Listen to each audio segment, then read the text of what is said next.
tell us the story about how Frederick Douglass's son had difficulty finding work. Well, yeah, and here's, of course, there's a book out right now that's all about the relationship between Frederick Douglass and Abraham Lincoln. Frederick Douglass is just, of course, he was quite a character too. Lots of things to be said about his lifestyle, but he was an amazing orator, an amazing thinker, and he held all of these important positions. It was amazing. He was an ambassador, he was a special envoy to Haiti. He held a lot of big federal government positions, but because of the immigrant unions and the immigrants basically controlled most of the unions, they did not allow free blacks to be members of the union. In fact, if they were in a workplace that had both union and non-union workers, they would work beside a non-union white worker. But if a black worker were hired, they would walk off the jobs.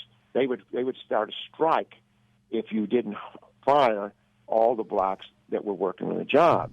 And so here's Frederick Douglass with all that fame, and got the best that one of his sons could do. And not that this is a bad thing, but he got a job as a printer. He learned the skills of a printer, and he got a job at a federal office. But the workers, well, he tried to join the union. They wouldn't let him join the union. So then he just applied without the union. That's when they walked off the job until they fired him. Frederick Douglass said, "It's like I can't remember. I think I said it's like plucking out a man's eyes and then using that as an excuse to cut off his ears. After saying you can't be in the union, then we're not going to work beside you because you're not in the union." But it was, this was the indignity that native-born Americans suffered, and that native-born black Americans suffered the worst. Surprisingly, there was a period of time in which the Irish unions, their contracts that they would strike over would be to get contracts with the company. They would say whites only, that they were hired whites only.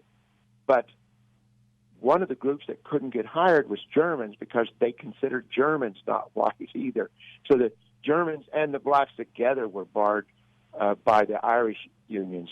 But once again, look, the Irish were coming in such numbers, there weren't enough jobs, and they were looking out for themselves. And it was like, if they didn't look out for themselves, they would be even more impoverished. And so when the government allows the labor market, it gets flooded like that. You put all of these people, these working class people, in competition with each other,